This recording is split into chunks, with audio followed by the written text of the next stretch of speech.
just because you don't know an industry doesn't mean you can't have a massive impact in that industry. Domain knowledge is useful, but sometimes it makes you blind to the opportunity to change. Leveling the playing field between Main Street and Wall Street. Brett Crosby has done this. He was a founder of Urchin software, which was bought by Google and turned into Google Analytics. Brett is the co-founder and chief operating officer of PeerStreet, a real estate investing company. Work on your business, not in your business. One of the key things to being an entrepreneur, we reached out to our guys at Google. They said, we want to look at acquiring you guys, but if it leaks, the deal is off. We finally had the deal done. I get a call from someone saying, hey, I heard that you're selling to Google. I'm going to post about it on my blog. Do you want to comment on it? And I'm like, oh God, the deal's off.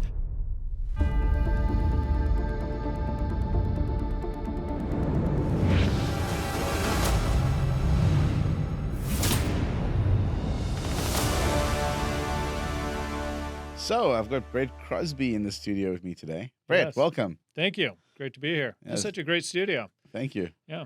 It's we're having fun making a lot of great videos and clips out of this place. So Yeah. good memories. Yeah, exactly. Content machine.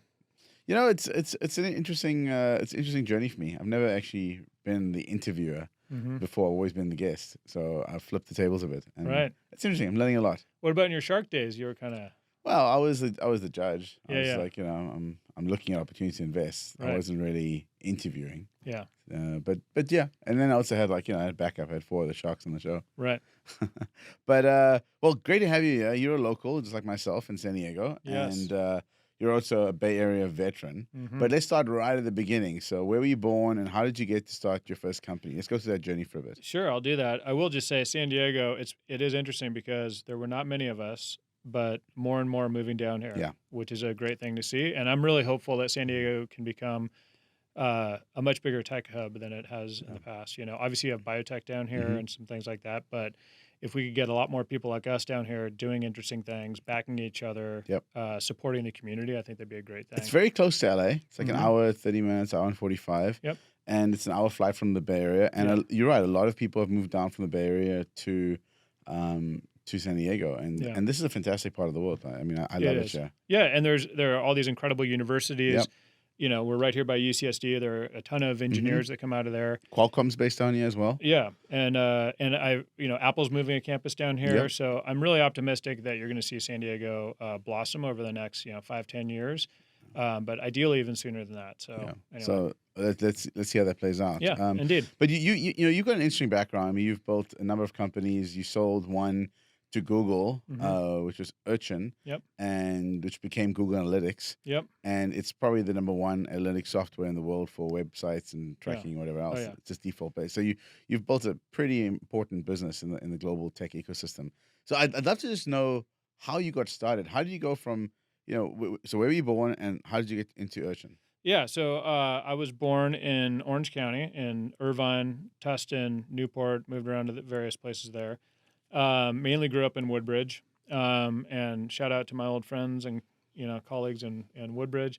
The mean streets of Irvine, tough place to grow up. Probably one of the safest places in the world. I mean, it's like 5 miles from Disneyland or something. Yeah, it's not too far from there, but yeah, it's very safe, and it was a great place to grow up. Very, And Disneyland's the happiest place on earth. Yeah, there you go. There you go. And so, from there, and then went to USC. Yep. And came out of USC right when the internet was starting to kind of boom. And, we were like, oh, what should we do in the internet? So we started building websites. Mhm. And effectively, I had this one entrepreneurial idea coming out of there. And a buddy and I tried to do it. It was called Hollywood Web, very random. But the idea was to take down the casting services, these things called the breakdowns, which used to be faxed around all these talent agencies. And we were going to bring that onto the internet, which, by the way, is still a good business model. I think someone finally did it. But there's a perfect use case for the internet. But we were these very naive guys coming out of college, and all my friends were going like, hey, what company are you going to work for, this and that? And I was like, well, we can go work for those companies, but why don't we just become those guys that created those companies? Yeah. Those men and women who have done Yeah. those things, and take that inspiration and go do that. And so that was kind of my model coming out of that, at least my mental model, which I think was very naive, but massively optimistic as well, and I think that optimism is actually quite helpful, and we can get into that, even if you are naive or whatever. Sometimes being naive is helpful, I think, in some cases. In any case, and so the internet was happening, got into website building, started doing that with, we started doing this Hollywood web business. We realized we weren't going anywhere fast with that. And all these people are like, oh, you have this great website. How'd you get that? And I'm like, oh, these guys helped build it. And so I was sending them all these customers, and they're like, why don't you come work with us? And those guys were my brother and this guy I grew up across the street with, or from. His name was Paul Murray. And the three of us started building this website building business. And then we brought in my fraternity brother, this guy named Jack Ancone. And the four of us were building that. And we had this idea, hey, we're building all these websites. All these customers are asking, are we getting any visitors to our website?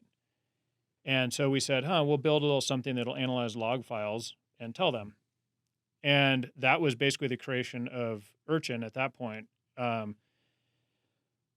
We thought we could either, we looked at all the things that were available back then. It was like Web Trends and all these products. All of them, you had to take the log file and download it onto your local machine at that point. Yep. We were like, the logs are already on your server. The web exists. You can just pull it up through a browser. Just build something that goes on your server and analyzes the logs locally. I mean, by the way, I was in the web marketing space at that point in time, doing search engine marketing and building all websites and all the rest. And Urchin was one of the first products we used because for exactly that reason. Yeah. You had the Urchin tracking module that you can put onto the server, and I remember we had to configure with Apache, I think. Yeah, exactly. Back in those days. Yeah, you actually had to install software Yeah. beyond just the UTM. Like now, the way it works is you just add it to your website. Yes. Add it to a web page, a little cookie. Yep. A little bit of code. It was all server side. There was no JavaScript in the page because JavaScript really wasn't a thing back then. No, not really then. So yeah, it was that was a little just later. all server side tracking, extracting logs. That was version 6 that we finally got to when we did that, when we added that. But yeah, so it started as that. And so we started building it because customers were asking. It was almost like cell phones back then, early days of cell phones where you just get this huge bill at the end of the month, and before it was kind of capped. Yeah. That was how web hosting was done back then. It was kind of crazy. And you had no idea how many people were coming to your site and hence how big your bill was going to be based on your web traffic. And so we were trying to give people insight into that. And then we built Urchin. And we pivoted the company from doing websites to focusing on a software product at that point. And we kind of refounded everything and made it very official with the four of us as co-founders, Paul, Scott, Jack, and me. And then we built that company for about 7 years. And during that time, we had a ton of ups and downs, and the company almost went out of business at one point. I want to dig into that. So yeah, let's dig in. So let's dig in. So okay, so you're founding this new company, a kind of a pivot from web hosting into analytics. Yeah. What was the moment that made you think, wait, there's something here? Like, was it a customer experience? What was it? Yeah. I think the thing that when we realized we were really onto something. We had a lot of customers that had asked for it, so we started to build it. And I started thinking, if we gave this thing away for free to everyone, and there's a bit of an ironic, like, full circle thing that happened with Google where we were able to give it away for free eventually. But I was like, hey, if we could give away Urchin to everyone, and then we put banner ads, because this is the back in the day with banner ads, which is ironic because after banner ads, after kind of the .com bust happened, banner ads kind of went away in popularity. But analytics had a huge uptick because people cared a lot more about, like, are my ads actually driving visitors to my website, right? So anyway, we were like, hey, if we can put these banner ads on there, imagine the eyeballs we're going to get when people are checking their statistics on a daily basis, and then multiple pages, et cetera. So that was kind of the original impetus. And we're like, well, we could do this. We should refound the business, focus on that. And so we did. And then we put it out there for free for a while. It was like a freemium model. And it was kind of working. And then probably the big pivot point for us where we were like, well, this is really going to be successful. I was going to Earthlink's website. Earthlink was a really big company back then. Yeah. And they were like this internet darling. And for people who don't know, Earthlink was a company that was like connectivity. It would like Comcast, basically. Yeah, it would allow you to access the internet. But they had this moment where they were worth like their secretaries and stuff like that had any equity were becoming millionaires. I think we know the founder of Earthling, don't we? Who is it? Because Sky Dayton. Sky Dayton, yeah. Yeah. Of course. One of the original OGs. Yep, exactly. Yeah. And then they bought MindSpring and like merged all that. Anyway, so we started working with Earthlink, and then they said, "Hey, we love your product." Oh, actually, I was before that. I was going to their website, and they had a form where you could like input basically an email and press submit. So I went there and I wrote what I thought this was a great email saying, "Hey, you should look at the software we built for analyzing websites." I submitted it into the form, pressed submit, but before I did, I copied it and pasted it somewhere else. And then once a week, I'd go back and send the exact same email. And I did that 4 times. 4th time I sent it, the exact right person, his name was Rob Moppin, wrote me back. And he said, "Send me a white paper and a demo." And we were so, again, naive at the time. We're like, the white pages? Why does he want the white pages? That was one of my co-founders, well, I won't name, was like, "Why does he want the white pages?" And then one of our other guys like, no, he wants a white paper, basically explaining what it is. And like a non-marketing hype, explanation of what the software is and how it works. And then in that process, they were like, "Oh, this is really cool. Everything else we've looked at is not this scalable." And it turned out to be our key advantage. Our friend Paul Murray was a mathematical genius, it turns out, who was our co-founder, and kind of guy that in elementary school was going to junior high for math. Junior high, they were sending him to high school, and in high school, they were sending him to college. By the time he got to college, he was doing stuff for NASA and doing studies about like how the bow shock effect of the Earth has these like wavelet transfers and stuff. And he was going through solar rays and all this stuff, and the sun's magnetic field and all these things. And it was so much data he was processing. He figured out how these really interesting techniques for taking a ton of data, analyzing it very quickly, and distilling information from it. He used some of the not the code, not the exact process, but the thinking to apply to the web analytics space. And for us, that was a big game changer, because then we started getting these bigger and bigger accounts, Earthlink, Cable and Wireless, Honda, all these very large websites that were doing a ton of advertising, or web hosts that had massive customers. But what was the original moment, you think, that got you thinking this is definitely going to be big? It was all that process. It was like first the customers. But how long did this take? This sounds like it took a couple years in there. Okay, so was there like a moment at the start? I mean, once Earthlink was like, this is like, we've been shopping for everything, and like one of the other guys within Earthlink was like, "By the way, you just saved that guy's ass, because he was on the hook for providing this service to our customers, and nobody else can do it." So the moment you had the Earthlink type deal, that was it. Yeah, that was like once we weren't even done with that deal, but we were like, "Holy shit, we're definitely onto something here." Okay. Yeah. And then it was just validated again and again. So that was in the first 3 or 4 years of the company? Oh, yeah. That was in the first, like, what year was this? I mean, probably we were talking to Earthlink in late 90s, maybe 2000. Okay. It was definitely... And you're based out here in San Diego? Yeah, it was a little before the dot-com bust. Okay. And then... So the dot-com bust happened, and that was somewhat good for us, but... because all of a sudden web analytics got very, very popular. And then we were like, great, we're going to go get our Series A funding. And this is like, well, let's just put it this way, it was right before 9/11. Because what happened is we had a term sheet for our Series A completely papered, ready to go. The guy said, "I'm going to fly out." And it was a local company in San Diego who I won't name, and it's someone from Boston who it's probably best not to name. They were doing a joint deal and co-funding this deal, and it was going to be our big step into the big world. And there's a couple ironic, kind of interesting things here. And the ironic thing is, after we were going to get funded, the idea was, we had to go build out a whole professional services organization, and that's how we were going to drive a lot more revenue, which was totally antithetical to the kind of product that we built and the company that we'd built.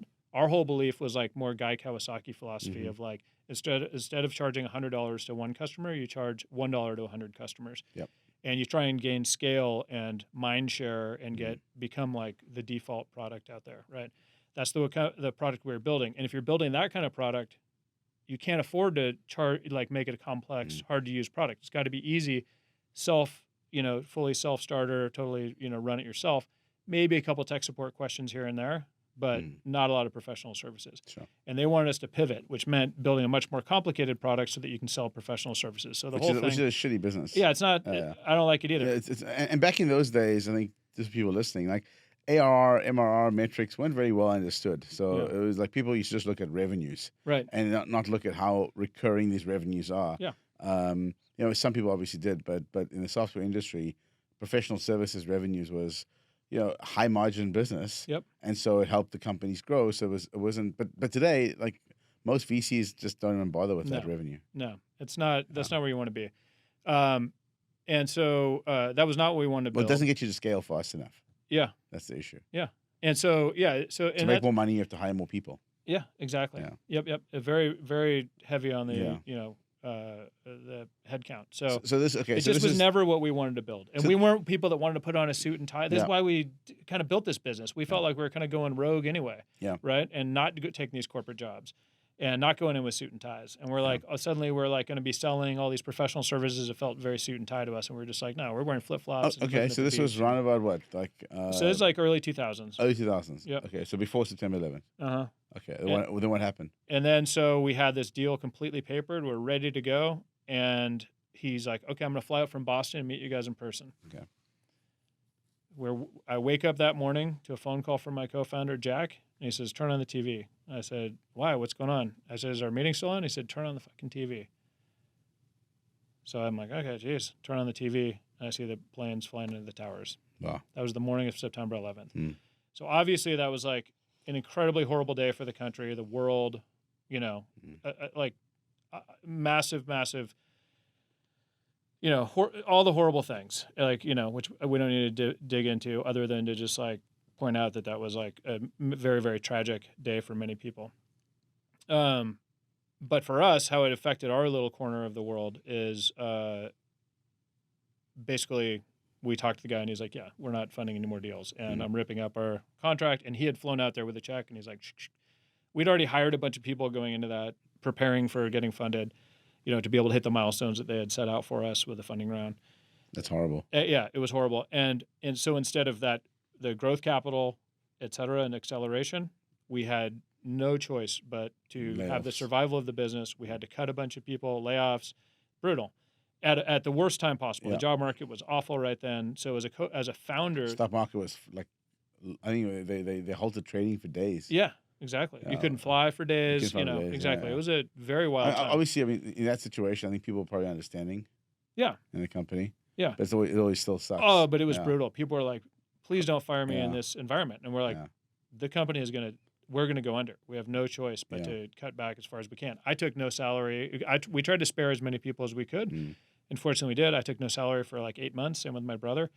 And everyone else cut their salaries as deeply as they could on the executive side and the founder side. It's kind of like COVID as well. When COVID happened, a lot of companies had to do that. They just basically trimmed things out. It's very similar, actually. We didn't know what was going to happen. A lot of parallels without I don't know. I guess a lot of people died early in COVID as well. So a lot of parallels. But anyhow, we were able to continue. And I'd say there's a couple things that happened that are very interesting for the trajectory of that business. One was, aside from the professional services, we were doing very large, 30, 40-page agreements that took a long time to negotiate with large hosting companies. We took that entire, and it'd be like 6-month, 8-month negotiations. And some of them, by the time we negotiated the whole thing, the company had gone out of business. Like WinStar was an example of that. We were sitting there, I remember on Christmas Eve, my co-founder Jack Ancone and I were, and he's on the call with them, but we're basically sitting there negotiating with WinStar. And strangely, like their blimp, they had a blimp. And this is down in La Jolla. We were living in Bird Rock at the time. And their blimp is circling our heads. It was totally bizarre. It was like one of these things that felt like out of a movie. It's not like they cared enough about this particular deal where they were like, it was some sort of espionage or anything. It was just coincidence. But, within by the time we got that deal done, they were basically out of business. And we signed this huge deal, like a multi-million-dollar deal with them. And that's the thing. We'd have these huge feast and famine deals. And once basically we almost went out of business, we're like, we have to change our business model. And so we switched from these big, long agreements. We boiled it down to something you could print on a single sheet of paper. Basically 2 pages, one, two-sided sheet of paper. You could sign the deal and be done. And we changed it. And so instead of like multi-million dollars up front, it was $5,000 a month per physical data center, as much Urchin as you wanted. And that basically saved our company. I signed 2 of those within the first day that we rolled it out, and then we signed a bunch more. And with every one of those that we signed, we knew we could hire one employee or half of an employee with each one of those that we signed, because that recurring revenue meant that we could afford to pay that out at the same time. Very important. I mean, I always tell entrepreneurs that the best form of financing is revenue. Like, you can go and get banks and VCs and investors put money in. But if you have revenue from customers, you can almost grow infinitely from that. Yeah.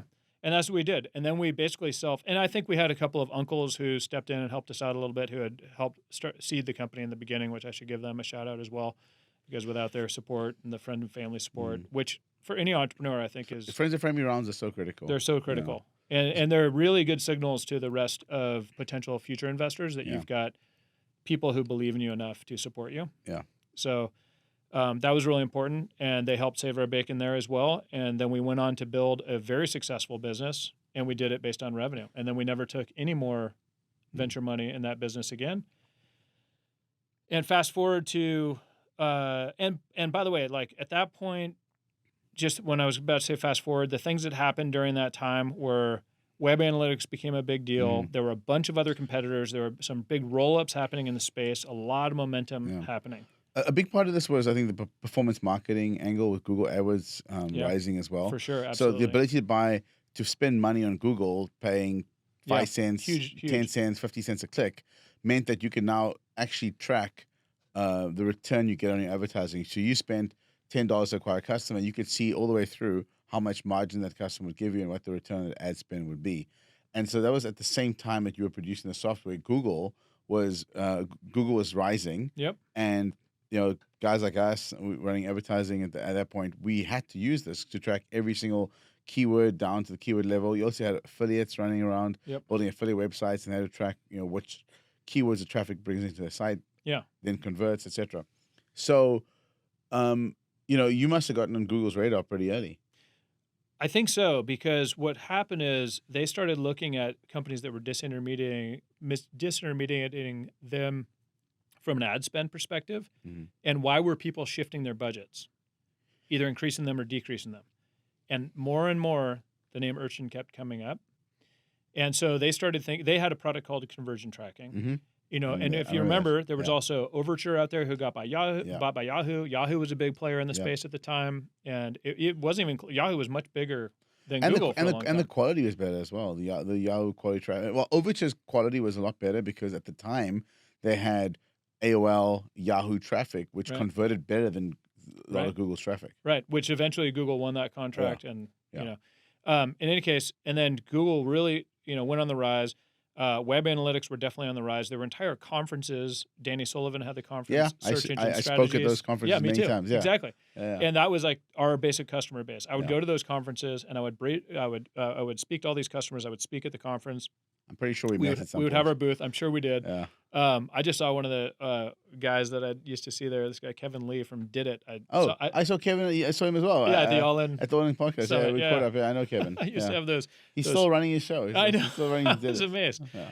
And so it was good to see him. But yeah, so they had these conferences dedicated to this space basically, and it was not only the keywords. It was around the world as well. It was SES London, SES San Jose is the one I went to often. Yeah, that's the one I always went to. And then the Chicago one in December. Yes, it was brutal. Freaking cold. Brutal. That was so cold. Oh my God, I always came back with like chapped lips and Me like too. cold basically. It was like literally minus 20 with the wind chill They must factor. have gotten the conference like the It was at the convention Hilton. center It was at the super Hilton cheap. as well. Yeah, because it was so cold. my gosh. It was right next to the lake, and if Yeah. you walked outside, I've never felt it cold like that before. Horrible. Yeah. Brutal. I And by the way, I love Chicago. Yeah, I was gonna say I Yeah. love Chicago. We're not haters. Love Chicago, But just not during December. Summertime Yeah. is great, but yeah, the dead of winter is brutal there. Yeah.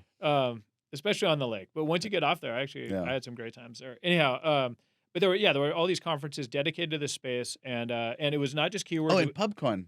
Yeah, PubCon. I did. Another big one. Yeah, I remember that Yep. one. I remember that one in New Orleans. I think we went to once. Anyway, and then but it was also landing pages and multivariate testing, Yes. A/B testing, It's all a of Gucci the, method. yeah, All that stuff. right, all of these things. Yeah. And so there was a lot to it, and we tried to solve more and more of these customer problems and answer what happens when a customer hits your site, and then which pages do they go to, what content do they look at, and do they convert on your goals? And this was before the days of attribution. Right. So before you'd actually look at seeing this person clicked on a Yahoo ad, then a Google ad. Like at this point, we were just taking last click and following it through. And we've gotten a lot more sophisticated since A lot then. more sophisticated. And we had things like Omniture was another player. Yep, out Omniture there. was a player. There was Website Story, Web Trends. There was Keyline. And then what is it? One Optimizely, I think it came out years later. Yeah. Where you could help optimize a page and different methods of laying out items to convert, etc. Yeah, it was like Dan, those twins. They were at Google. Yeah. So anyway, so this space is really blowing up. And it was blowing up. We were right in the middle of it. Middle of early days. Yep. How did you get how did Google approach you? What was like the way that they got hold of you? Oh man, it's random. And this is like one of I those, love random stories. Yeah, like this. it is the thing, and I think this is what it's all about is you just, if, I'm a big believer. One of my favorite words is serendipity. I'm a big believer in it. Serendipity. And I like it in business, and I love it in personal life. And I love the movie as well. You seen the movie? The movie. I need to go watch John it. Cusack. I love Okay. John Cusack. All right. Yeah, And Kate Beckinsale. Yeah, I should go watch that. It's a great movie. Okay. Yeah. Noted. I'm a romantic at heart, so I love that one. Me too. All right, great. So yeah, here's a moment of serendipity. I'm at Search Engine Strategy, San Jose. Okay. We're up there. What year? 2006, 7? This is 2004. Four. So I'm there, and I was there for that. yeah. Yeah. Okay, so I'm there. We launched Urchin 6 there. That's how I remember this. Okay. Because our tagline was like, a great thing just got better, or something like that. And we had at that point, we had built this whole visual experience around our marketing that was around, our product's called Urchin, and it was deep analytics dive in was our tagline. And so we used all of this ocean imagery. And so, because you have all these beautiful images to use with that, and it worked very well. It was a very rich thing for us to work with visually. So we had a dolphin with like a baby dolphin that was like Urchin 6. We updated the physical software, but we launched the new pixel-based thing at that point, right there. And by the way, had we not launched that, none of the Google Analytics stuff would have ever happened, because the server side thing just wouldn't have worked. Yeah, it wouldn't scale. There's no way. And I recognize that through conversations with guys like Dave McClure, who used to work at PayPal. He approached me at after I spoke at a previous Search Engine Strategies and said, hey, we'd love to talk to you at PayPal and see what we can do. Dave, he did 500 hats, then 500 startups, and, all his history. And just for context, the reason it wouldn't work is that the amount of technical expertise that was required to take your product and get it into production was actually a lot higher than the average website owner, marketer, whatever was doing. So they had to get it. And then there was just this barrier that slowed things down. And then they had to do maintenance on it and server-side upgrades as well. Exactly. And it was just a hassle. So you had to move to a software as a service business where you didn't have to touch the server at all. Yeah, to reduce that friction, which is super important. Because I remember I installed it myself. I was able to use it. I'm pretty technical, so that was fine back in the days. But it was a lot of work. Right. Especially when there's new versions that come out that or there's some sort of major bug or critical security release, whatever. You have to go in and fix it all up. But and I guess the other problem with this is it was because it was server side logging. I don't think you can get enough data on the user as well, if I remember correctly. Well, I mean, the benefit of being server side is a first party cookie. Yes. So even now that would be a benefit. Yes. But with all of the privacy laws and regulations, there were some advantages to being third party, but some of those have kind of gone away. I think it would be preferred if you could be a first party. Today. Today would be much better. Yeah. But to your point, the technical expertise required to do the install and maintenance was just higher than we decided. We were like, okay, if you could get away from having to get engineers involved and just basically have a webmaster or even a marketing person who has access to the web pages, much easier, install, much easier sale. Is Omniture still around? Omniture is around. They got acquired by Adobe, so they're the Adobe Analytics. But the product so that suite probably still has a server side element to it, doesn't it? I don't think so, but they did have a server-side element. I know. I've never used the product, so okay. there are their competitors. I suppose I could have and maybe should have. Sorry, we're geeking out, but we're geeking out, but that's okay. So I'll get back to the story. But I will say on the Omniture side, real quick before I do, they had a really interesting roll-up right before the Adobe acquisition. It was almost like someone was definitely thinking, hey, we're just going to go roll up the entire web analytics space. Yep. And they acquired this company called Core Metrics, I think, that was doing some really interesting things. And then they rolled in Website Story, that was a local San Diego company. Yep.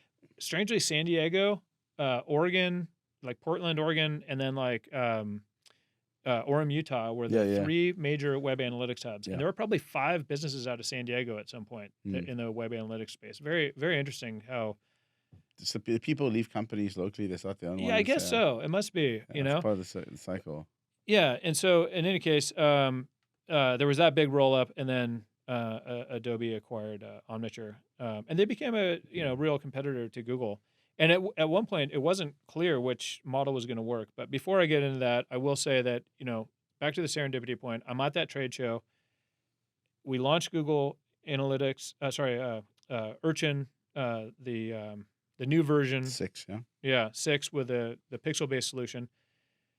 2 guys, and I'm at the trade show booth. I always man the booth because, with other people, but I always like to hear what customers are saying. I think it's super important, especially, a lot of founders, I think these days. Too disconnected. They're a little disconnected, right? But you need to hear from the customer. We didn't have an actual product manager at Urchin. It was me I ran like marketing, but also basically product. And then I would talk to my co-founder who was the CTO and ran engineering.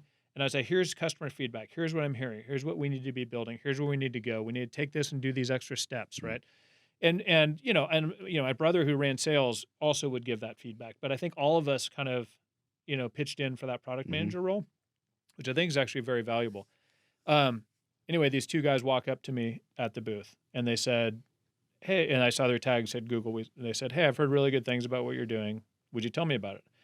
And I said, sure, as long as you guys aren't product managers on your conversion tracking product. And they were like, oh, no, we don't have anything to do with that. And I said, okay, great. Well, the 2 guys were our good friend, Dave Friedberg. Yes. Yep. Who has. From All In Podcast. Yep. And who's gone on to become basically famous. Yep. But, back then he was just working under corp dev at Google. And the guy was probably, was in his early 20s at the time. And then there was a guy named Wesley Chan, who is also a friend of yours. I know him. I wouldn't say we're friends, but I know him. Okay, yeah. And Wesley he ended up becoming a very good friend of mine. Yeah. And Wesley was the product manager on conversion tracking, by the way. And he was like, no, we have nothing to do with it. I said, okay, great. And thankfully, he kind of lied through his teeth because then I felt comfortable showing him exactly what we're building, right? And so it was like a good white lie, effectively. And, no problem, Wesley. All forgiven the moment you guys acquired us. And so he's like, wow, this is really cool. We should have a business development conversation. Love to talk to you guys about like potential integrations and things like that. And I'm sitting there thinking, we're like a 30-person company.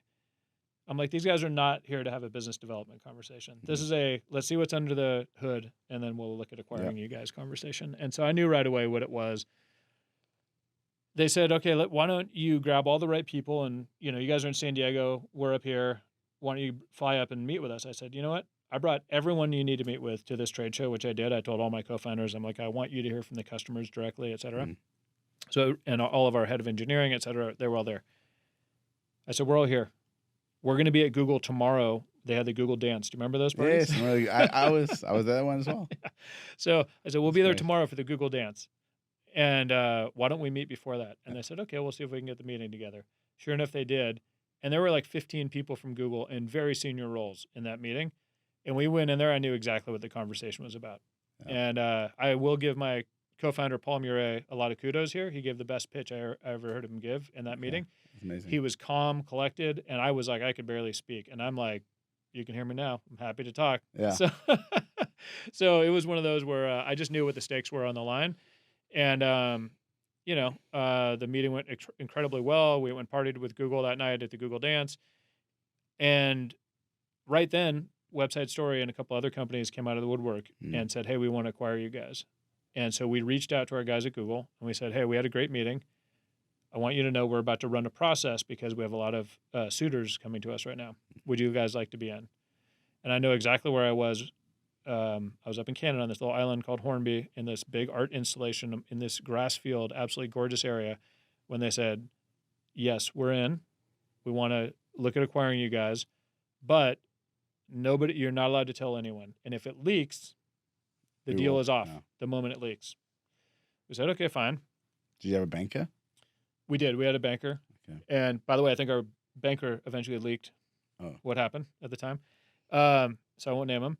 But so that was August of 2004. What was your revenues at that point for the company like? I don't even remember at this point. Okay. It's been a while. Was it millions or just a couple $100,000? Yeah. No, we were in the millions. Okay. Yeah, we were doing well. Okay. The company was doing well. I mean, per month. Sorry. Per month? Yeah. I don't know. I'd have to look. My Okay. brother knows all this stuff. He's so much better with the numbers. I should have looked before this. No worries. We can put in the show notes or something if you want to. Yeah. And so anyhow, they said we're in, and we said great. Well, and then I got engaged in the time at the time because I'm like, okay, finally. It wasn't like today where it was like fail fast, and if you fail in a startup, great. I can't wait to fund your next one. You know what I mean? Mm-hmm. Back then, it was like that was all I had done since I left college, effectively, and I'd spent years building this business, and if it failed, what was I qualified to do? Like bag groceries or something? You know what I mean? So teach surf lessons. yeah, exactly. That's how it felt, and so there was a lot riding on it, and the deal ended up dragging out over deal points. It took 9 months to close the deal. And in that time, 9 months. I had gotten engaged, and it was April 16th, 2005, whatever that is, August to April there. And we finally had the deal done. I'm in my tuxedo. Oh, there's actually 2 weeks before it, I should say. I get a call from someone saying, hey, I heard that you're selling to Google. Do you care to, I'm going to post about it on my blog. Do you want to comment on it? And this was John. This is before everything's signed, right? Before everything's signed. It's John Battelle, who was. I remember John Battelle. Yeah, you remember John Battelle? So he called me, left me a voicemail, and I got an email. I was in the shower, and I came out, and I was listening to the voicemail and saw his email at the same time, and I'm like, oh, God, the deal's off. So I forwarded the email to my co-founders. I forwarded it to our Google contacts, and I'm like, what do you guys want to do? They said, we're going to get back to you. And it wasn't until later when I told this story at Stanford in their Entrepreneur Corner class that later someone told me who listened to it at Google, I thought they were just kind of doing it as a show and just going like, we'll get back to you. Okay, fine. We're going to proceed. They really debated it, I found out. And this guy told me he was in the room where they were debating it. And for a while, it was like, no, we're going to walk in the deal. We told them we're going to walk. If it leaks, they leaked it. We're out.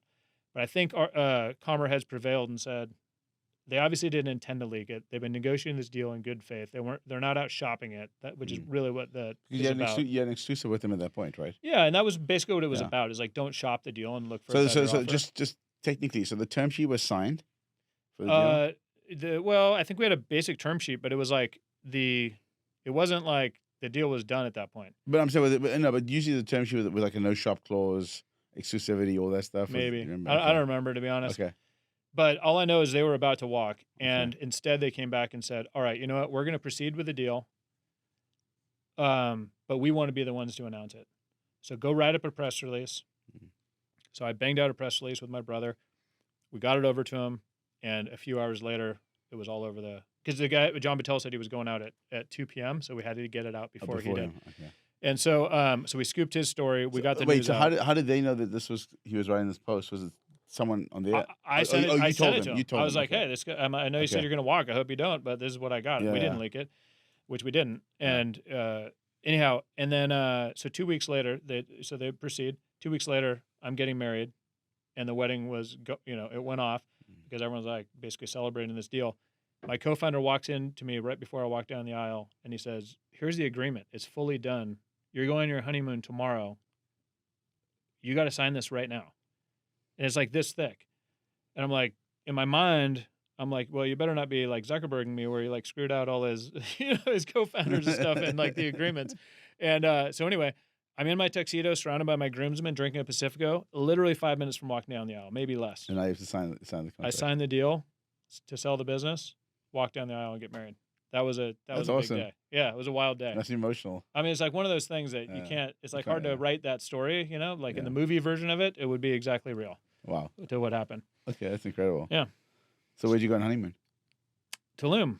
How was that? It was good. 2005. I've never actually been. Yeah, it's a little blown out now, in my opinion. Okay. It's much more touristy. It's still awesome if you kind of go to the right spots, but back then it was still very bohemian, and a little less known. That was 2005. Okay. But that was amazing. And then we started the next week at Google. I was late by a week because I did my honeymoon. So let's dive into Google. What is it like having a company acquired by Google in that era and being joined? I mean, you must be joining as a rock star at that point. Yeah, it felt really good, I have to say. And the people at Google were incredibly welcoming. Yeah. And remember, we were about a 30-person team. the just gravitational force of Google these days, a 30-person team cannot survive at Google and build anything meaningful. Yeah. It really can't. You need about a 200 or 300-person business to be able to go into a company like Google. Even when, like, once I was there, like, I helped acquire AdMob. Yeah. And that was like I don't know, it was a $750 million deal. And that company had a hard time. They were able to get stuff out, but I remember the strain that it put on them to be inside such a big company getting pulled in so many directions. And you have OKRs and these different, leadership structures and all this stuff. It can be very challenging. We were extremely lucky to be able to pull it off when we did. We got there in 2005. Google was like 2,500 people roughly. And here's where I have to give Wesley Chan a ton of credit. And he deserves a lot of credit for even like doing this acquisition when, guys like Chris Sacca back then were working there going like, no, you should buy Omniture instead, which, by the way, I don't think would have worked. No offense to Chris. I just think it was too enterprisey. It was like one install, a lot of money. I just don't think it would have scaled to all of the customers the way we did. But Wesley, through sheer force of will and using his own political influence, because he was like, Larry and Sergey is kind of like personal, not really assistant, but like brain trust for a while. Wesley's an incredibly bright guy. And they would just kind of have him do various side projects. And then eventually he became a product manager. And where he was under Marissa Mayer, who also became quite famous. Yep. And Wesley was very influential and helped us stay together as a team, be able to be focused and drive the product to launch. And still ship. I mean, in that era, this is pre-Google's IPO. The two most... I think it was just post. Was I think it it was post? like, I think they had just right, gone it was just public. post. And interestingly, by the way, side note on the IPO, right around the IPO, 60 Minutes did a special on Google talking about, and the two people in it were, they put Marissa as the speaker for Google, and they put John Battelle as counterpoint and saying why it would potentially fail or wouldn't be this great IPO or all of these types of things, which is really interesting because both those people became quite influential in kind of our tale as well. But I think that the two of the most important acquisitions Google made was Keyhole, which became Google Maps, and your company Urchin, which became Analytics, which is that was that was the rails that allowed advertisers to spend a lot more money because now they could see what they were getting for the dollars they're putting in. Yeah.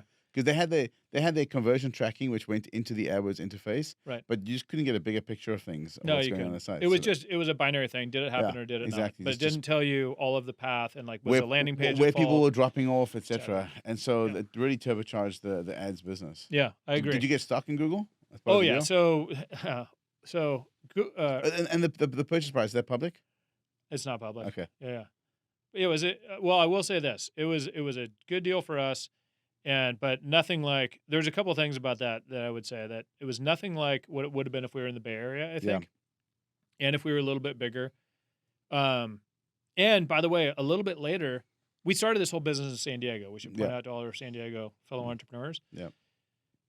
They made us immediately move up to the Bay Area. Of course they did. But shortly thereafter, they're like, oh no, we're going to use all these acquisitions to build out other businesses, Okay. And so, we missed that boat a little bit because there could have been a really nice Google presence down here, but that would have made my journey very different. So I'm actually. Well, you learned a lot being in the Bay Area. Oh, I'm very grateful. How many years you spent? Like 10 years? 10 years, yeah. Yeah, same as me. And we 10 years is enough time. Oh, it's enough time. Yeah. It's the right amount of time. It's exactly. If you're just gonna go there to get earn your stripes, just spend a decade in the Bay Area and you can leave afterwards. I agree. Yeah, build a network, know everyone, and like just being immersed in it. It was an incredible time. Awesome innovation. Everyone was doing something. I mean, you must be cool. invited to all the big events, do lots of talks, speaking gigs. I mean, like being acquired and being Urchin and Google, you must have had access to a lot of data, a lot of information of what's going on in the industry. And we were just early enough. We were right at that right point that we still were sort of brought into the early Googler kind of family, and people were really, and so even now I talk to like Googlers I talked to Google's 20th employee yesterday, that sort of thing where you still have a lot of those deep relationships. And I will say thank you, by the way, for saying that Urchin was one of the key. There were a lot of others. True, I mean, imagine like I do have to just say that like just humbly thank you, but I can't fully accept that. You've got YouTube, you've got Android. I mean, imagine Google without some of these properties. It's incredible. No, absolutely. But I think YouTube happened after Urchin, wasn't it? Oh yeah, it did. You're saying until that point. Until that point. Fair enough. Until that point, Yeah. There was also what's it called? The Elbaz Brothers company that became AdSense. Yeah, applied semantics. Yeah, Yeah. exactly. So sure. So applied semantics, keyhole, Urchin. Yeah, Those are three that made Yeah. Google like great. Yeah. And obviously they added more companies over the many years. more cents. Yeah, Yes, yeah, yeah. yes. Okay, fair But at that point it was like a big move for Google. Yeah, and so you asked about stock. I just want to finish this part of the story, which is quite interesting. They initially said, "Okay, we're going to do this deal all stock," and we had just gone through the .com crash and all this stuff, and we're like, you know what? Screw you. You want to take? You want your? Who wants your crappy stock, right? No. If we want it, we'll buy it with the money that you're going to give us for our company. And so they were like, okay, fine. We didn't actually say it that way, but that's what we were thinking. And it just goes to show how naive we were, which is, I'm happy to point out. And they said, okay, fine. We'll do half cash, half stock. But for the stock component, we'll give you half cash up front. But for the stock component, you have all of these, not vesting, you have milestones you have to achieve. And you have to do it within a year. And there was a bunch of like kind of bullshit milestones, like, testimonials from customers and case studies and this and that. But there were some really material ones, which were you had to launch it publicly, rebrand it as a Google product on Google's infrastructure. Getting on Google's infrastructure sounds a lot easier than it is, especially back then, because it wasn't GCP. Yeah, and it wasn't just like everything's burstable where you can just like, if there's a bunch of traffic, all the servers just, wasn't fully cloud computing yet at those times. You had to request the number of servers that you want, how much bandwidth you're going to be doing through this product, all of these things. And you're trying to forecast in an environment where you've never launched a product on the Google, with a Google brand free as a web analytics product. And so it was like, I don't know. So we were all putting our guesses out to how many installs we'd get in the first month. We launched we almost weren't able to launch. We took it to Larry, Sergey, Eric. And by the way, we officed right next to Larry and Sergey and Jonathan Rosenberg, who were all like the most powerful people in the company at the time. Jonathan Rosenberg ran all of product. And then, later I officed right next to Eric Schmidt. So it was great being up there and being a part of all of that. But we brought it to them. Marissa Mayer's in the room. Susan Wojcicki's in the room. Sheryl Sandberg's in the room. And Sheryl said, hey, this is November 14th. You guys are going to launch it. I know what's going to happen. There's going to be a problem. Thanksgiving is going to happen, and all of product and engineering they're going to go on holiday, and my team is going to be, which is like sales and support, is going to be stuck trying to answer questions to customers, and there's going to be like 2 months when nobody does anything until January. You guys get back and you'll fix all the bugs. So she's like, we should not launch it then. But meanwhile, we're like, we have to get this thing launched, or we're not going to hit our 1 year milestone. And so basically, Sheryl has this whole objection, and everyone's going to okay. And then when they move on, and Eric's like, okay, we're moving on. And then, they're like, basically, we're about to get the blessing. And Cheryl's like, hey, I got to bring this up again. I don't think we should launch this because this and this and this. Eric completely shuts her down in the meeting and is like, hey, I think we've heard that already. Unless you have something new to say, I think we're going to move on. And I was like, yes, because that was good for us, right? I'm not anti-Sheryl. And obviously the moral of this story, we end up launching. 3 days later, it was so successful, we did not have enough servers. We completely underestimated how popular it would be. Yeah. We had to shut it down. So Sheryl was actually right in the meeting, to her credit. And but we didn't go on vacation. We got the thing up and running. You got your stock? When we got our stock, and that was the important thing. But during that year, the Google stock doubled. So the whole value, it went up 4 times. So the value of our entire deal 5x. doubled. Yeah. It doubled the entire deal because it was half stock. So yeah, and that ended up being very good for us. When we should have done all stock. That's how smart we were at the time. Obviously. Hindsight's 2020. Exactly. So anyway, then we got it launched, and within a few years of launching that, there were 2 kind of interesting things. I will just say, one is that Omniture and all of the competitors out there basically tried to push Google Analytics into being like for bloggers and small websites. Well, Google had acquired Blogger, right, back in those days. Yeah. And then were they trying to make it? I think they were trying to make it part of Blogger as well. I mean, it was like probably added as default, but they were saying like for small websites that don't matter, Google Analytics is fine. But for big companies, and by the way, the thinkers in the space and all of the agencies were kind of like, is that true or is it not true? And my job was effectively, I took it on myself to say, no, we need to make sure that everyone understands this is good enough for like the biggest websites in the world. And so what I did is, what they were saying, our competitors were saying, you need professional services. Google doesn't provide professional services. And so basically they got to the point where they were like, the software is basically the same, but you can't get professional services from Google, so use us. And customers were believing that. And I think the whole industry was kind of like, what should we do? What should we do? And we ran the real risk of being pigeonholed to being just for like small websites. And then we said, hey, you're right. It's basically the same thing. But their professional services are extremely expensive. So instead of spending it there, install Urchin and just pay third parties for whatever professional services you need. And at that point, it galvanized the entire third-party ecosystem into saying, yep, do that.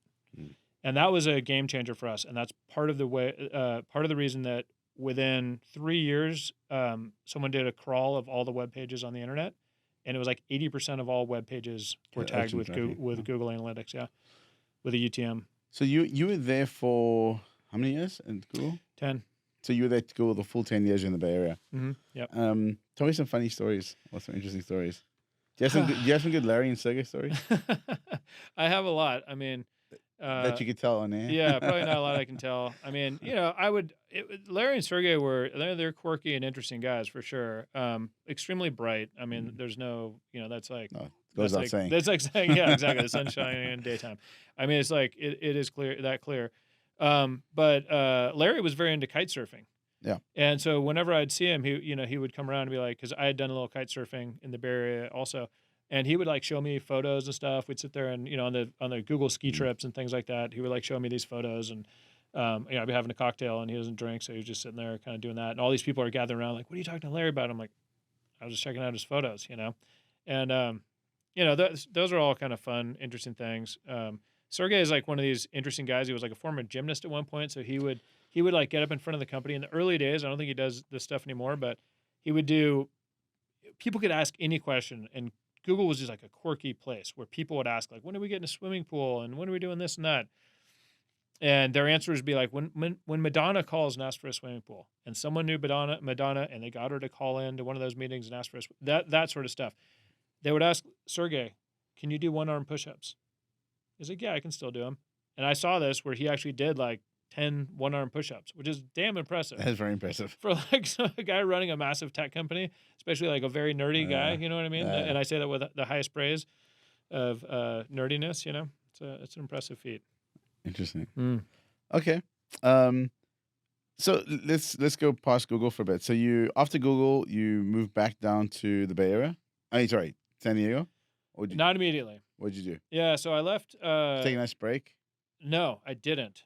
And I should have. Yeah, you regret that, don't you? Yeah, well, yeah, probably in hindsight I do. I'm taking I have since taken a break, and it's one of the best things I've ever done. I do think it's important to do from time to time, especially like if I started grinding from straight out of college, nonstop, and did 2 startups, 10 years at Google. Like the longest break I ever took was maybe a 2-week vacation, but never any meaningful time off because we went straight from Urchin into Google. Straight from while I'm at Google, I did take a sabbatical. Yeah, but I took a little sabbatical, but that was basically a transition into building a fintech business, which I did for another, 7 or 8 years. A company called PeerStreet, but I did that and moved to Manhattan Beach for a while from the Bay Area. So tell us about PeerStreet. So that was a platform for investing in real estate debt. Andreessen Horowitz led our Series A. Started in 2014, right? Yep, 2014. Yeah, basically 2014, which is the time I was exiting Google. So I was there and started in 2005, and then I was like a month away from hitting the 10-year. And did Friedberg back you on this one? Number. Friedberg did not get involved in this, but I do have to say with Friedberg, he and I used to have all these dinners with my wife at the time was named Julie. His fiance was Julie, so we'd have these Julie dinners. And one day he told me, he's like, hey, I'm going to quit Google. And I said, wait, this is like a year after you got me here. Like, you brought me here, and now you're leaving. Like, I don't understand. What are you doing? And he's like, yeah, well, I have this business I want to build, and it's around weather. And I've got Al Gore coming to speak about it tomorrow and talk about climate change. And you remember the movie An Inconvenient Truth? Of course. Dave basically, before the movie, had Al Gore come speak and give that exact whole presentation to Google. And we're at dinner, and he's like, "Yeah, this is happening all tomorrow." I was like, "Well, that's amazing." He's like, "Yeah, I've got a product person from every major product line coming to meet with him and talk about how they can integrate with what they're building." I said, "Great. Who do you have from Google Analytics?" And he said, "Nobody." I said, "Well, you obviously need that representation." He goes, "Actually, I do."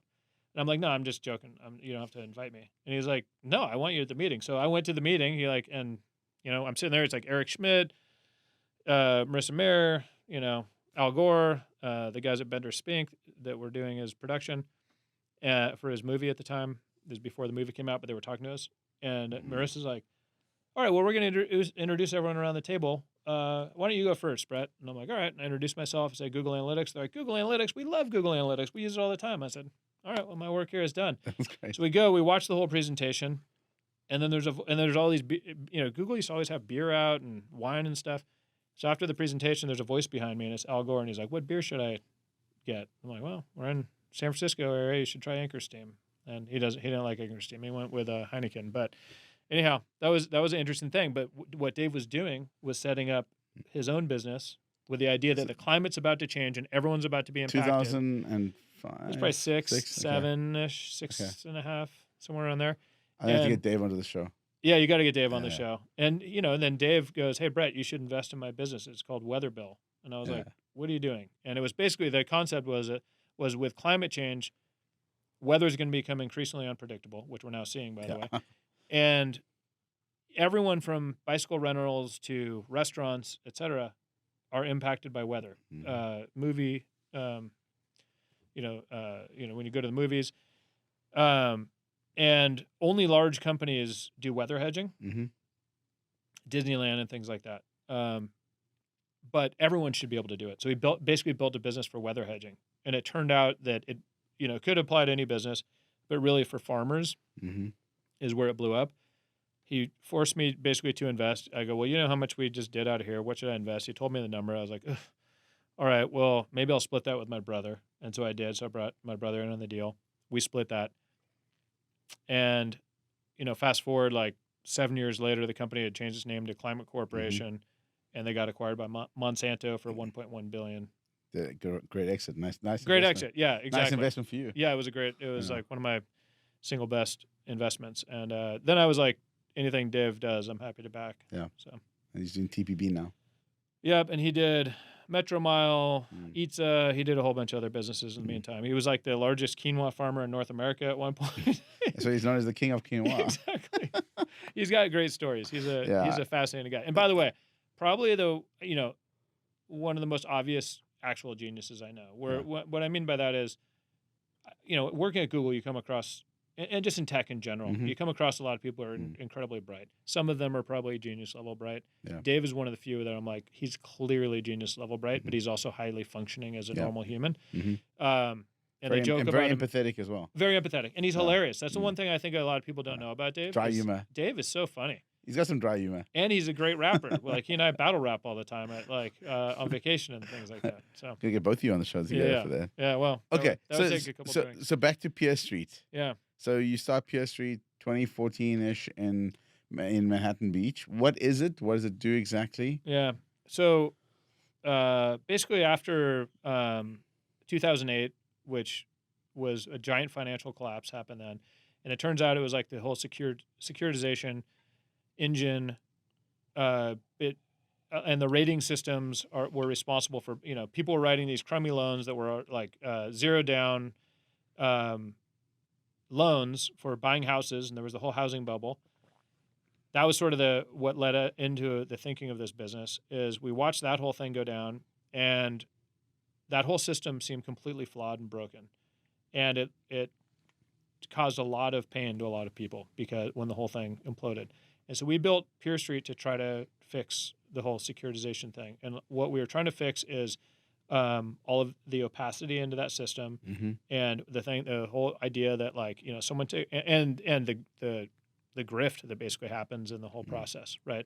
I mean, the strange thing that happens with mortgages from when they are originated to when they become like an investable asset that all of us invest in, by the way, is it's your and my money that's in the bank that originate those loans. The bank uses, when you give your money to a bank, they don't just sit on the cash. It's not Yeah. actually sitting in their coffers. They loan that money out. Yeah, Right? borrow short, lend long. Yeah, exactly. So what they do is they get that money. They're able to originate a loan for someone's mortgage, and then they instantly sell off that loan. Yeah. They sell the risk off into Fannie and Freddie, and it goes through the whole securitization process, and then it becomes something that you can invest in and a security on the other side of that. But during that whole process, there are all kinds of intermediaries. So if you get back then a 4% interest rate on your mortgage, it's going to pay out, like I as the borrower have to pay 4%. The investor on the other side of that is going to get about 2% on that deal. And so about half of the interest is actually stripped out by intermediaries over time. It's a lot of money, especially with the number of mortgages that are happening. Well, now we need to solve this problem even more because exactly. Rates 8%. It really does need to be solved still. But we built PeerStreet as a way for people to transparently invest directly in mortgages. What we started with, and so I could go in and buy someone's mortgage. Yeah, but it was so what we started with.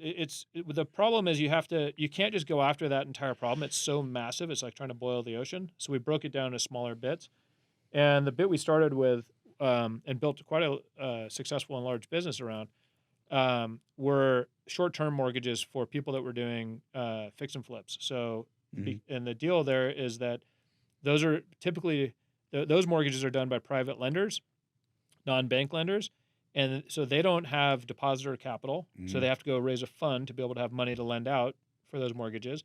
And then once those are originated, they would have to sit on them in their fund. They would be about a year, but they're backed by the underlying asset. And the idea was, their first position liens, and if the deal goes bad and the borrower stops paying, you can foreclose on the property and protect your capital. And so, and that asset class, a lot of people love. Institutions love that asset class. Family offices love that asset class. But until we had created this, there was no fractional ability to invest in it. But with PeerStreet, you and I could go put in $100 into one of those mortgages, or $1,000 or $10,000 if it was one we liked. You could see exactly the property that was underlying it, who was, the type of entity that. So it's kind of like SoFi, basically, in a sense. Oh yeah, we got a lot of inspiration from like Lending Club and guys like that, for sure. Okay. Yeah. And where's the company at today? Chapter 11, unfortunately. Yeah. Sad to hear. What happened? Yeah. Well, the two major things were COVID happened, and it made everyone wonder, like, what. By the way, right before COVID, we were doing just shy of $200 million a month. Wow. In volume through the platform, and we had Goldman Sachs reach out to us to attempt to acquire us, which I had spoken with them at a Andreessen Horowitz party. Okay. And so there was it was this close to a very successful outcome. Various people did not want to actually keep those meetings going, and so it got shut down. And it's very unfortunate because that would have been that was what I was in it for from the beginning, was to build that company, sell it to, and Goldman was from the beginning was my ideal acquirer, and it was right around that amount of volume is where we wanted to go to sell the business. But some people got greedy, didn't want to sell, didn't want to entertain entertain those conversations, and so which was completely different than what we planned on. You were the founder CEO, right? I was not the CEO. Oh, you were COO. CEO. Okay. COO. COO. Right. Yeah. Okay. And so I was basically overruled on that, which was very unfortunate because then later within a year, COVID happened. The whole, mortgage market got very questionable. We shut down the platform for a brief moment, which also probably wasn't the best idea, but, might have been a good idea in some ways. And then the real killer for the business is we took out a PPP loan. And the PPP loan, for people who don't know, was the government saying, hey, don't lay off your employees. We're going to give you a loan to keep people employed during COVID because we don't want to have everyone on the dole. And it was designed to stop mass layoffs because a lot of businesses kind of froze up. And the idea was they were going to forgive those loans. Well, because they saw PeerStreet as a lender, which we weren't a direct lender, what we did is we were a marketplace where we'd buy the loans from lenders and then sell them off fractionally or as whole loans to institutions. We had huge institutional buyers on the platform, and they saw us as a lender, and they were like, "We're not going to forgive your loan." And so they completely misread the business, and it shoved the business into Chapter 11. And you couldn't appeal? It's still being appealed it's still possible the business comes out, but it's been completely hacked apart at this point. So what's the emotional? I'm not optimistic. What's the emotional journey like for you? It was brutal. Yeah, it was tough. I mean, after the non-acquisition kind of thing happened, I was pretty disenfranchised. And so, but when COVID happened, Can we dive into that a little bit more? yeah, I mean, so were you the only co-founder of the business or founder? How many co-founders did you have? two of us So two of you, and so but you didn't own enough shares to vote one to way or like another. force it. And you obviously had investors. How many rounds of funding did you take? At that point, it was 3 rounds of VC investors, but we had, How much did you raise? at that point, we had probably raised, I don't know, north of like probably about 120 million. So you had 120 million bucks in. Yeah. You're It taking would have been a multi-billion dollar yeah. exit. You're taking money Multi-billion-dollar from all exit. these investors who backed you to get there, and there's interest from Goldman Sachs to buy your company, and there are And people. it never got to the board. They never got to the to board vote because on. the people in the company just didn't want to sell. Right. It was like, okay, if you want out, you can exit the IPO. What advice would you give to entrepreneurs to not get in that situation? Yeah, I ever? mean, same 'Cause advice, I've actually- advice I gave I've been in a going into similar the si- business, by the way. Yeah, I've been in a similar situation before, but what advice would you give to people? Yeah, and look, you never know. You never know the outcome because that could have been the right decision. Yeah, sure. You have to acknowledge that. Yeah. No one has a crystal ball. But the advice I would give to founders was the same advice I gave going into building that business, which is that pigs get fat, hogs get slaughtered. And it's something I've been told a number of times, and I've seen it happen over and over and over. Very, very true. Yeah. And Someone else has told me, drink the milk, give someone else the cream. there you go. Don't get too greedy. Don't get too greedy. Yeah. It's better. And someone else told me once, I love this one, is it's better to own 1% of AT&T than 99% of a phone booth. Yeah, exactly. So, there's all these funny little stinks. But that one that I would say, in hindsight, get it in writing that if you get to a certain size and you have the opportunity to sell, you will at least bring it to the board and make a joint decision. But there's got to be a decision, a tie-breaking way to make a decision other than just voting shares or something like that. It's got to be like, do the majority of our shareholders want to sell? Like, it's got to be something other than just like a no between a small group of people, or a yes in a small group of people. Although that wouldn't be as bad. But I think you can have it in writing, like with the co-founders and things like that. I think that would be incredibly valuable to do. Yeah. And I've heard about that. I've heard people actually doing those types of Any agreements offer now. above X million has to be taken to the board. Yeah. Or even a conversation that Even could lead to conversation that. could Because do that, that's the thing. You can shut those conversations down before you get the official offer, which is what happened in this case. So, yeah, I think, you got to be on the same wavelength, but you just never know if people truly are. And so, I would get that in writing. Yeah. So- Founder alignment is critical. It's critical. You need to be aligned with your founders. Yeah. And you have to actually check in on a regular basis as well. When you start a company with 1 or 2 other people, you need to make sure that every 6 months, 12 months, you're like, hey, where are we going? Like, are you open to M&A? Do you want to keep building this? Right. How's your energy levels? How's the fatigue? Yep. Do you see the vision? Are we aligned? It's a constant checking in process. It's definitely true. not. Nonetheless, that came in as a complete surprise to me. Yeah. So, I thought there was a line. okay, so you've built this company for like 5 or 6 years. You raised 120 million bucks. It was extremely successful. We had 300 very successful. people. Yeah. 300 employees. Yeah. You can't get your other stakeholders to move this deal through. So what do you do? Did you stay with the company? Did you step back? What did you I do? started to step back, and then COVID happened. Okay. And there were some other power grabs and various weird things. Like things just started to get kind of strange.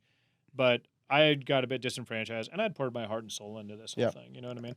And eventually, I stepped out of the business for a variety of reasons. But a lot of it was that it was just there was a lot of like butting heads on direction and things like that.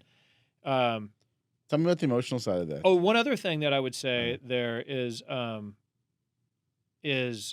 if one of the founders or co-founders or product managers or whatever wants to take a successful business that you've built and pivot it into a different direction, use that as a launching pad into a pretty different direction, like turn the business into a SaaS company that when you built basically a finance business or a marketplace and they want to do like a SaaS business, I would say, hey, look, that's a great second business for you to go build, and you'll have all this tailwind, and you can clean up your cap table, go build that business as a second business. Take the first business that you've built and either take it public or sell the business. Find yourself an exit, find everyone, allow people to kind Yeah. of clear out and do their thing, Yeah. because that's a successful, great business, Yeah. and let it be a successful business before you try and go pivot Mm. somewhere else. That's not always the case. There are people that have taken very successful businesses and pivoted them, completely walked away from their first thing, and they create a completely different business. That can work, but like when you have something good and big like that, and especially if there's like misalignment about direction, I would say that's a clean way to have a break and go start something new. That would have been a much better outcome in this case. And I wish I had been a little bit more persistent to try and convince other heads to do that. So emotionally, when this happened, Yeah, it and, was. and you step back, I'm guessing you moved down to San Diego. Yeah, then during COVID, like During COVID, right, it was like right before COVID. I moved down to San Diego, and that was a very, it was just a challenging time for that. My marriage was having issues because I'd poured so much time and energy into this business. Yeah. And so when I stepped out from that, it was basically COVID was going on. I just said, I'm going to take a break. I've never taken a professional break before. How old were you at the time? This was like a couple of years ago. Okay. Yeah. So early 40s. Thank you very much. Yeah, late 30s, but yeah. No, I just turned 50 in August. So, so yeah, this probably I've finally officially left I'd say about 18 months ago, and it was great. I took a break. My plan was to take a year off and not do anything, and I did, and that went by in like that. You hear all these stories about people that they retire or they take time off. And I was reading about this guy on LinkedIn. He rebuilt a car. He did like the number of things he cataloged that he did was insane. I'm like, that guy didn't take any time off. That guy just like gave himself all these other jobs. You know what I mean? Yeah. He just wasn't getting paid for those jobs. I actually took time off. I That's traveled. Great. I spent time with my kids. I surfed every day. Like, That's you know fantastic. what I mean? Yeah. And it felt great. And you can do that in San Diego. It's a good place for that. Exactly. It's if there's a lifestyle place. And you did some investing as well. So we have this mystery box. Yeah, this mystery box thing. Tell us what's inside it. Yeah, so this is one of the businesses I invested in a while ago. This is Salento, and this is a local San Diego business. This is my friend Taylor Steele built this business. And I brought you this as a gift. Thank you so much. Salento tequila, and you're so generous with your wine. If you don't know, Vinny loves his wine. And in his Tesla, he has he's got a cooler so he can keep his wine at the right temperature for my long trips to LA. Yeah, and anywhere he goes. Actually, that's my Range Rover, not the Tesla. Oh, it's in the Range Rover. Yeah. Okay, I have a red Range Rover, red Tesla as well. So. Yeah, so he pops it out and like he'll bring his own wine anywhere. So anyway, this I don't know if you drink much tequila, but I brought. I do like tequila. Tequila is the one drink that doesn't give me a bad hangover. Same. It's really great for that. That's where I can't drink wine anymore. Bay Area, I drink wine all the time. I have tequila when I need to we're gonna stay up late. Whatever, partying late in the morning. Tequila's great. Yep. Whiskey's a bit of a downer. He's like I get a little tired. Yep. With whiskey, and then wine I kind of fit in everywhere. Wine doesn't hurt you. I wake up at 2:30 in the morning. Yeah. By the way, if you're a wine drinker, check yourself. If you wake up at 2:30 in the morning or around there every night after drinking wine, it's the wine. Yeah, you'll wake up with anxiety and No, you'll think it's whatever you're thinking. Yeah. But it's chemically induced anxiety. I This is my view on this. And then your mind is searching for something to be anxious about, and it'll find something, and you think it's that's waking you up, but it's not. It's the wine. It could also be the early dawn effect as well. The dawn effect happens around 4, and I think the alcohol can put in early. Yep. A quick plug for a product that I've been using, which I think is fantastic. Yeah. It's by it's a company called Fuller Health. It's Michaela Peterson's company, and she got this new product called After Party. Oh, good. Which I thought I tried it. It was fantastic. Try it. I had a whole bunch of wine, and I was like going to bed. I'm like, okay, let me try this thing. Took it, no hangover the next morning. I felt totally fine. And you rested and well. I slept throughout the whole night. Yeah. So it's got some chemical in it, or some substance in it that counteracts and helps break down the alcohol into its core components. Yeah, so, I've used something called the Plug that my buddy turned me on too, but I wouldn't do that after a night drinking. That's like I mean, yes, after drinking, but not just wine. It's like after like a big club night or something. Yeah. So that was anyway. So fair enough. So anyway, I do want to just say the cool thing about these guys, they're local, but it's like you've got Kelly Slater, Rob Machado, all these guys, all these professional services surfers, Ed Norton, all of these guys involved, and Tony Hawk's involved. And it's because Taylor Steele is sort of like the Warren Miller, who used to do ski films, of the surf industry. He did all of the surf films. So if you're not familiar with surf films, Taylor Steele is like the godfather of all these films. And then he got really into, advertising and all that stuff. And then he decided to launch his own tequila brand. It's done incredibly well. And he does like this film festival in Encinitas every year. He's done it for the past 3 years. he's got this great team and like brings in all of these incredible artists and stuff. It's such a good time, and it's so great for the community what he's doing for local people here in San Diego. So just That's another great. plug. Thanks. Right I will link this the website in the show Yeah. notes and the Fuller Health one as well. So yeah, and this is people can find delicious. it. It's fully organic, ultra premium tequila. I never get a hangover from this stuff. So That's try it great. out. Okay, let's I'll ask 2 questions and then we're going to rapid fire. Yeah. So if you could change one thing in your career, what would it be and why? I mean, I think everything you do, it's like the butterfly effect. If you start to change certain things, Yeah. other things won't happen. I agree. And so, yeah, I know. Actually, you and I have talked about that. Yeah, I have a short out about that as well. Yeah, and so I tend to think I don't think there's a ton. Probably there's like little quips or comments I've made over time that where my mouth got ahead of me that I'd probably be a little more cautious on. But then there's other things that I've said that go the other way. I think it works this way. If you're largely happy and grateful for what you have in life and where you are in life, Right. you don't have any regrets. Yeah. Because you know that there's a ripple effect. Mhm. If you're unhappy with where you are in life, and Yeah. that's when the negative the negative vicious cycle begins. You're like, I wish I'd done this. I wish I'd done this, because it just means you're just not happy in your life as you are right now. Yeah, and I got to say, over the past 2 years, I've been probably the happiest I've ever been Yeah, in my life. I feel and it. I'm not a miserable person. I know some people, like Max Levchin, great dude. He told me he goes, "I'm a miserable guy. You don't want to work with me." And I love Max. I've always been a huge fan of Max Levchin. But I don't think I'm a miserable person. Even when things are hard, I'm generally not. Yeah, very I'm also miserable. very optimistic. So I'm with you. I'm happy. So I never want to change anything. Yeah, I mean, look, if I could have sold PeerStreet at that moment, that would have been probably the big change. But if I had done that, I probably also would have taken time off, and I definitely would have taken time off, and probably met some of the same people that I've met, I would think. But my kids asked me the other day, well, how would our lives be different? And I'm like, I don't think it'd be all that different. I'd live exactly where I live. Yeah.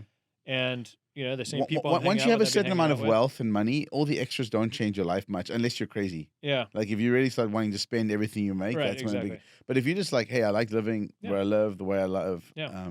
I've always wanted to be able to have a certain lifestyle. Ever since I was a kid, mostly I was in Irvine. I had to take the bus to go surfing, have the surfboard between my knees on the bus. Yeah. It sucked. And so ever since I was a kid, I dreamed of living at the beach. And my parents almost moved there right before high school, and they didn't. They moved to this other place in Irvine. I'm like, ah. And so that was always my dream. And now I live at the beach. You walk over. And so I'm like, I walk to go surfing. And so for me, that's like, That's I life. walk to go to the beach. I walk my dog on the beach every morning. That's effectively what I want to achieve. So you're living your best life. I'm living a very good life. I'm extremely happy. So Well, you deserve it. yeah, thank you.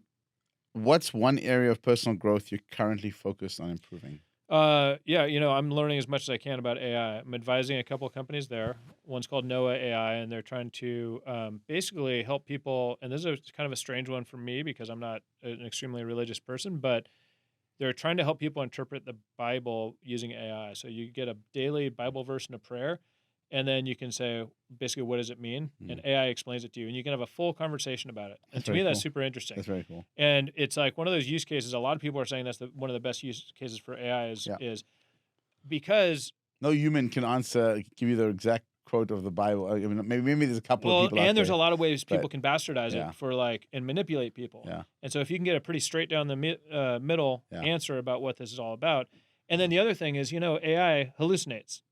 Yeah. There's hallucinations in AI, and so what that effectively means is that sometimes AI kind of lies to you. Yeah. Like I was going to Europe this past summer, and I did a bunch of searches. I was like in the early beta of Bard, and I was like, okay, what's the cheapest way to get to Ibiza, just out of curiosity, and the fastest. And it sent all these links. Every single one of them I clicked, the flights did not exist. It made them up with these absurd prices. It was like $400 from San Diego. I was like, what? Seriously? Click that? And I'm like, no, not seriously. This one, no.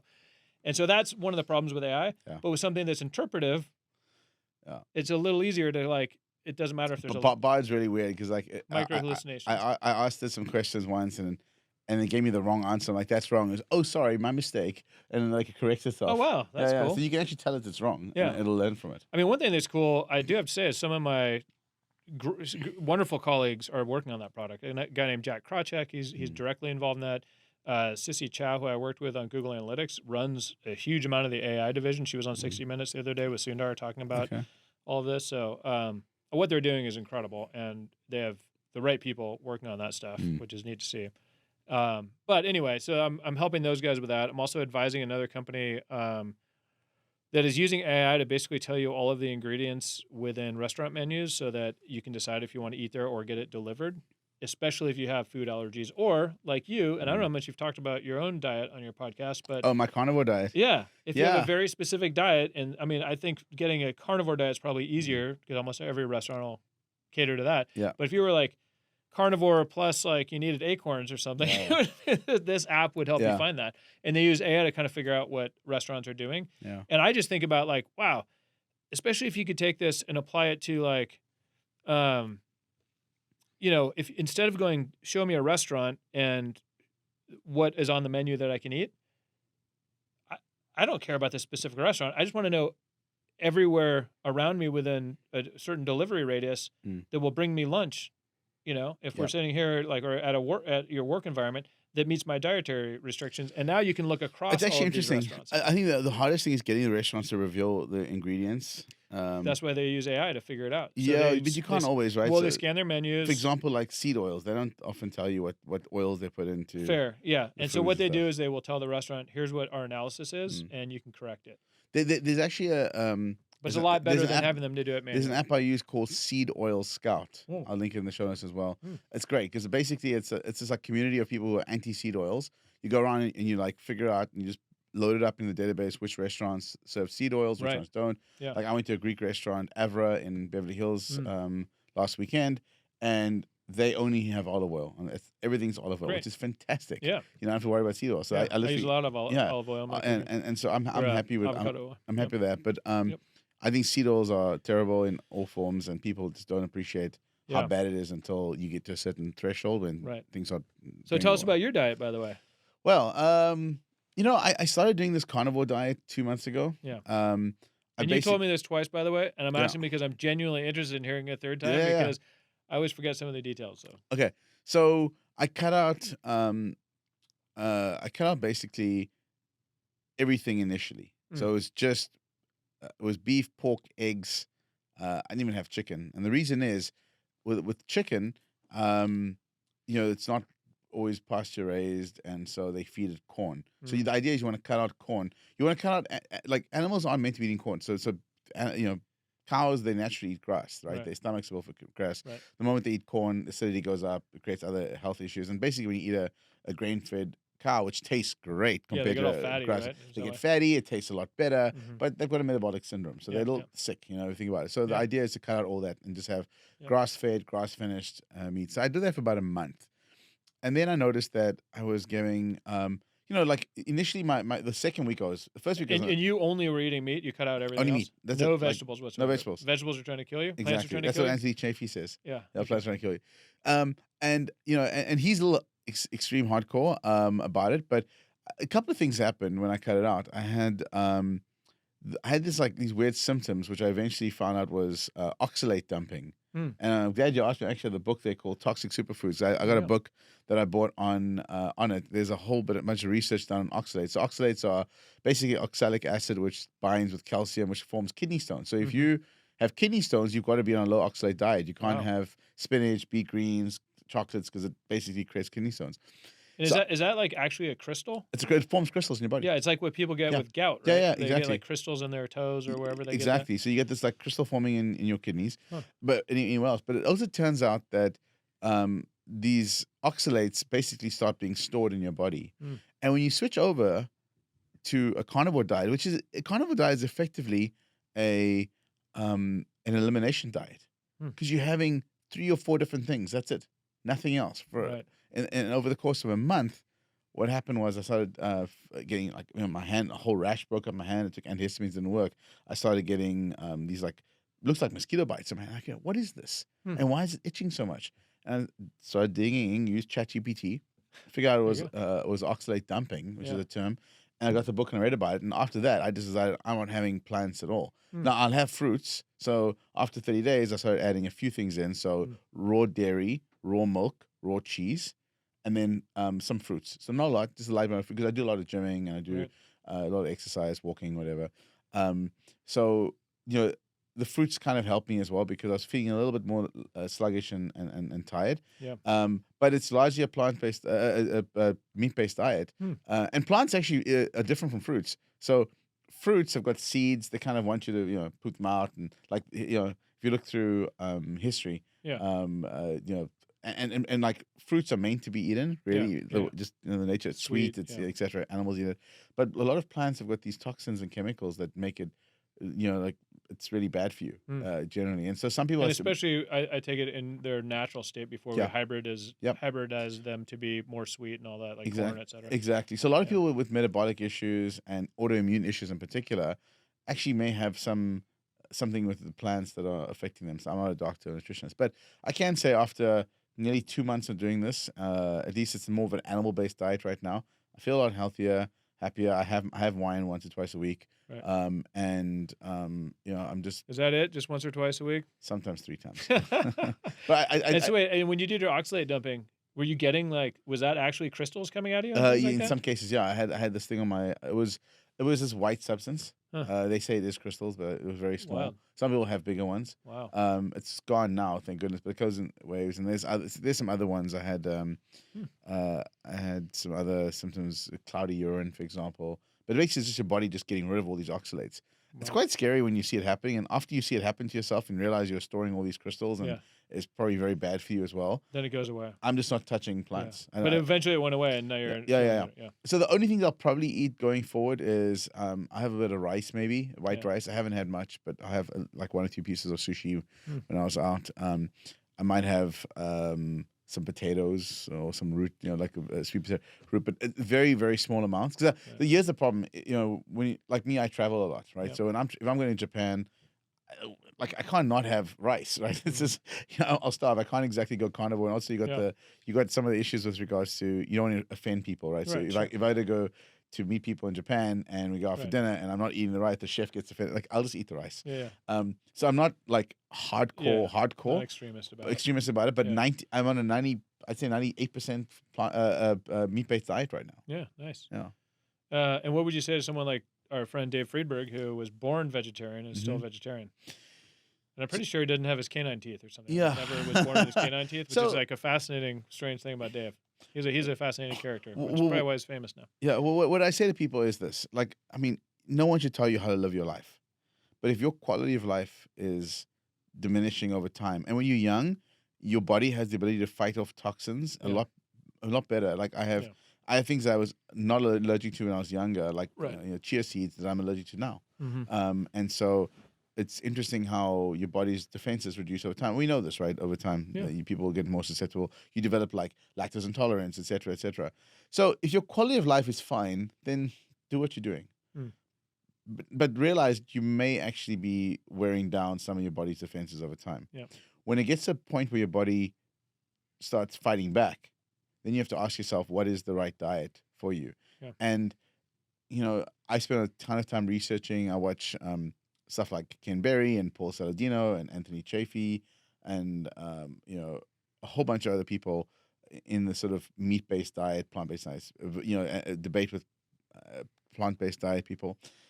To me, I think the meat-based diet is probably more species appropriate for humans Yeah. than plants. Yeah.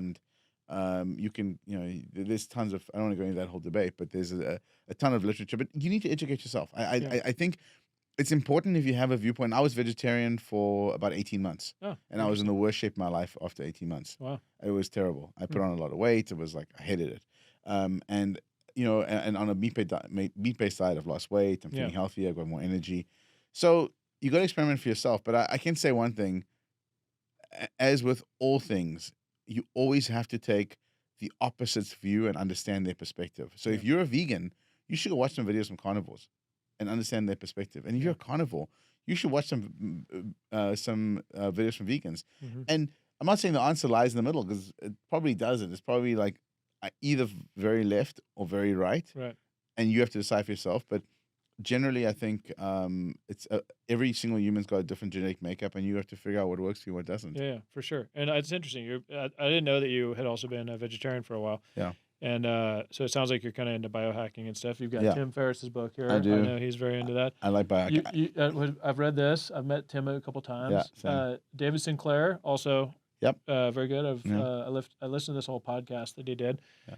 Fascinating. And him and Peter Attia. Peter Attia is here locally. Yep. Andrew Huberman. You can if you go look at all the different perspectives they've got on everything, they don't agree on everything. Right.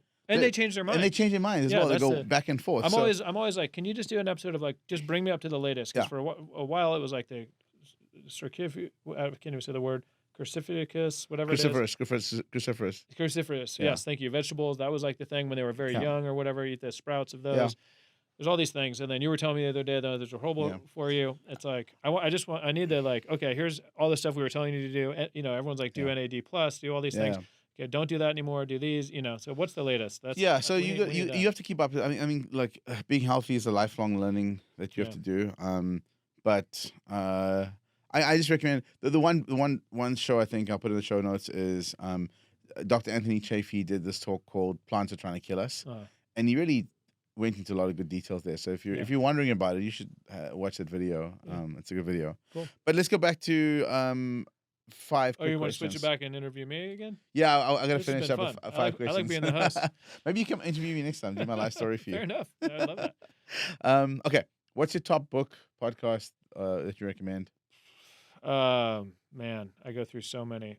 One that's I think a life changer, especially for people in Silicon Valley who think they can get by with very little sleep, is a book called Why We Sleep. Okay. Have you read that? Nope. I need to get it. Check that one out. Actually, it's a great listen as well on Audible, and you can go a little faster. And the guy's pretty funny. He says, most authors, if they put you to sleep while you're listening to them read, they're going to take offense. But because the whole topic of this book is why sleep is so important, I wouldn't be offended. But that book, I will say, it really does break a lot of the myths and uses the science to say why you need sleep and tells you exactly scientifically why. Okay. And of course, there's counter arguments to some of the stuff, but the takeaway is get enough sleep because in the end, it'll prevent potentially Alzheimer's and all kinds of horrible conditions later in life. Okay. Yep. Thank you. What's the go-to habit you think everyone should implement in their daily routine? Yeah, for me, I really think having some sort of physical exercise is absolutely crucial, and not just for your physical body. Although, like, who wants to live like horribly out of shape or whatever? Like, there's no way to live. But the biggest benefit is, especially if you're in a stressful situation, doing startups, being an entrepreneur, stuff like that, or any kind of work situation, you need it to cleanse your brain of all the stress hormones, and you need that because if you don't. You come into the office grouchy, you get on calls grouchy, you're on the Zoom, and you're going to create a toxic culture. And because that lack of like getting yourself in a good mental place and physical place, the physical gets your mental in the right spot, and then you're going to take that out on everyone else, and it just flows through. So take care of yourself first, so you can take care of others. Makes sense.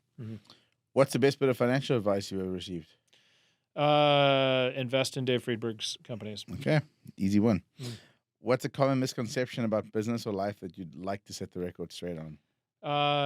Is that just because you don't know an industry doesn't mean you can't have a massive impact in that industry. I'm a big believer that, look, domain knowledge is useful. Yeah. But sometimes too much domain knowledge of this makes you blind to the makes you blind to the opportunity to change. I did that with my company. When I started a gift card business, one of the guys in the industry, he was the CEO of a big gift card company, he told me, don't come into this industry. Yeah, he literally says, you're wasting your time. There's no money to be made here. Yeah, that was my big exit. So there you go. Yep. Okay. And if you go back in time and meet one person in history, who would it be and why? Man, I'm not religious, but I would have to say it would probably be Jesus because to become the most influential person in the history of the world, I would say. So it's a good answer. Yeah, I mean, first time I've heard that from one of the guests. That's really, yeah. I mean, and who knows? Maybe I'd be super religious like 2 or 3 times. Yeah, Einstein's a great choice too, and also extremely influential. But we know a lot about him, and we can separate facts from fiction. The Bible was written over like 800 years, so a lot of those things were, you think of a game of telephone between kids, the same word, one word changes. So you want to get from the source? I'd love to hear it from the source, and get the actual intent, because I do think a lot of that stuff gets bastardized and changed. And look, right now we're in a time of incredible political kind of craziness. You've got the Israeli situation where Hamas went in there and did some horrific things. Israel is in the process of striking back right now. And my concern is that they potentially go too far and it escalates into, it spills over, escalates into a much, much larger thing. You could get Iran involved, Russia involved, the U.S. involved. All of a sudden, you could get World War III coming out of this situation. That's my big concern. Obviously, aside from I think we all think that's aside from the horrific things that have already happened, very horrible things, and like I don't want to gloss those over. Just like talking about 9/11, I don't want to gloss over the horrible this could things. escalate. But like the much bigger problem would be, how that escalates, and that's always been the concern about the Middle East, right? But right now we're seeing it play out in a way that is very, very concerning to me. So. Well, I hate to end on that note. Yeah, but Well, I am optimistic that we can hopefully keep it contained and it won't be too bad. I'm just worried about the kind of next phase here, but we'll see. I think everyone, hopefully, calmer heads prevail, and I do think a lot of people are also very concerned with containment, is what they would call it.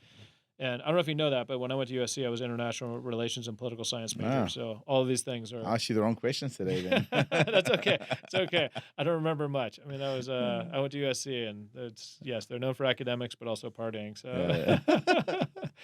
Well, Brett, great having you on the show. Thank you for joining me today. Thank you, Vanny. I appreciate Good it. seeing you. Yeah, next time it'll be me interviewing you, and you can tell us your life We'll story. do that. I need an interview. Sounds good. Thanks, man.